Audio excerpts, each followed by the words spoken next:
അവതാരികയും മുൻ big boss മത്സരാർത്ഥിയുമായിരുന്ന Mastani തൻ്റെ ജീവിതത്തിലെ ഏറ്റവും വലിയ ആഗ്രഹം പങ്കുവച്ചിരിക്കുകയാണിപ്പോൾ.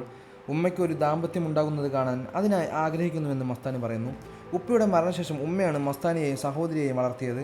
സമ്പാദിച്ചു തുടങ്ങിയ ശേഷം മസ്താനിയാണ് ഇപ്പോൾ ഉമ്മയെയും സഹോദരിയെയും സംരക്ഷിക്കുന്നത്. താനാണ് കുടുംബനാഥനെന്നും അച്ഛൻ്റെ റോൾ താനാണ് ചെയ്യുന്നതെന്നും ബിഗ് ബോസിൽ വെച്ച് തന്നെ മസ്താനി പറഞ്ഞിരുന്നു.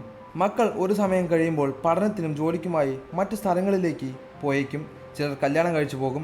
ആ സമയത്ത് അച്ഛനാണോ അമ്മയാണോ ആരാണോ സിംഗിൾ പാരൻ്റായിട്ടുള്ളത് ആ വ്യക്തി വീട്ടിൽ ഒറ്റപ്പെടും. ആ സമയത്ത് അവർക്കൊരു കൂട്ട് വേണം. എത്ര കാലമെന്ന് വെച്ചാണ് മക്കളെ ആശ്രയിച്ച് ജീവിക്കുക. എന്തൊക്കെ മക്കളോട് അവർ പറയാൻ പറ്റും? ഒരു ലിമിറ്റുണ്ട്. അതുകൊണ്ട് തന്നെ സ്വന്തമെന്ന് പറയുന്ന ഒരാൾ എല്ലാ ആൾക്കാർക്കും വേണം. മസ്താനും പറഞ്ഞു തുടങ്ങി. അതിന് പ്രായമൊന്നും ഒരു വിഷയമല്ല. ഇന്ന് പ്രായത്തിൽ സ്നേഹിക്കാൻ പാടുള്ളൂ. ഇത്ര പ്രായത്തിന് ശേഷം ഒരാൾക്ക് പ്രണയം തോന്നാൻ പാടില്ല, വിവാഹം കഴിക്കാൻ തോന്നാൻ പാടില്ല, പഠിക്കാൻ പാടില്ല എന്നിങ്ങനെ കുറേ കാര്യങ്ങൾ സമയം നിശ്ചയിച്ചിട്ടുണ്ട് സമൂഹം. ഇതൊക്കെ ആരാണ് നിശ്ചയിക്കുന്നതെന്ന് ചില സമയത്ത് ആലോചിച്ച് പോകും. 30 വയസ്സ് കഴിഞ്ഞാൽ വിവാഹം നടക്കില്ല, വിവാഹം നടക്കാൻ ബുദ്ധിമുട്ടാണ് എന്നുള്ള തരത്തിലും കേട്ടിട്ടുണ്ട്. പങ്കാളി മരിച്ചാൽ വിധവയായ വെള്ളസാരി എടുത്ത് നടക്കണം, ഹാപ്പിയായി ഇരിക്കാൻ പാടില്ല എന്നുള്ള തരത്തിലും ചിന്തയുള്ള സമൂഹമുണ്ട്. സമൂഹം എന്ത് വിചാരിക്കുമെന്ന് കരുതി അവർക്ക് ഇഷ്ടമുള്ള കാര്യങ്ങൾ ചെയ്യാൻ മടിക്കുന്ന ഒരുപാട് പേരുണ്ട്. എൻ്റെ ഉമ്മയും സിംഗിൾ മദറാണ്. ഞാനൊരു മുസ്ലിം കമ്മ്യൂണിറ്റിയിൽ നിന്നുമാണ്. ഉമ്മയ്ക്ക് ചിലപ്പോൾ ഒന്ന് ചുരിദാറിട്ട് പുറത്തിറങ്ങണമെന്നുണ്ടാകും. പക്ഷേ സമൂഹത്തെക്കുറിച്ച് ഓർത്ത് ചെയ്യാൻ മടിക്കും. എൻ്റെ ഉപ്പ മരിച്ചു പോയതാണ്. ഞാൻ ഉമ്മയെ ഓരോ കാര്യങ്ങൾ ചെയ്യാൻ നിർബന്ധിക്കാറുണ്ട്.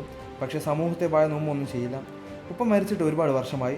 ഞാനും അനിയത്തിയും ഉമ്മയും അടങ്ങുന്നതാണ് കുടുംബം. ഇപ്പോൾ ഞാനാണ് കുടുംബം നോക്കുന്നത്. ഉമ്മ കുറേ വർഷങ്ങളായി ഒറ്റയ്ക്കാണ് ജീവിക്കുന്നത്. ഒരു സമയം കഴിഞ്ഞപ്പോൾ വിവാഹം കഴിക്കാൻ ഉമ്മയോട് ഞാൻ പറഞ്ഞു തുടങ്ങിയിരുന്നു. തുടക്കത്തിൽ ഉമ്മയ്ക്ക് പേടിയായിരുന്നു. കാരണം 2 പെൺകുട്ടികളാണല്ലോ. വീണ്ടും വിവാഹം കഴിച്ചാൽ വരുന്നയാൾ എങ്ങനെയാകും പെരുമാറുക എന്നൊക്കെയുള്ള ഭയമായിരുന്നു. ഇപ്പോൾ ഞങ്ങൾ 2 പെൺമക്കളും സ്വന്തം കാലിൽ നിൽക്കാൻ പ്രാപ്തരായി.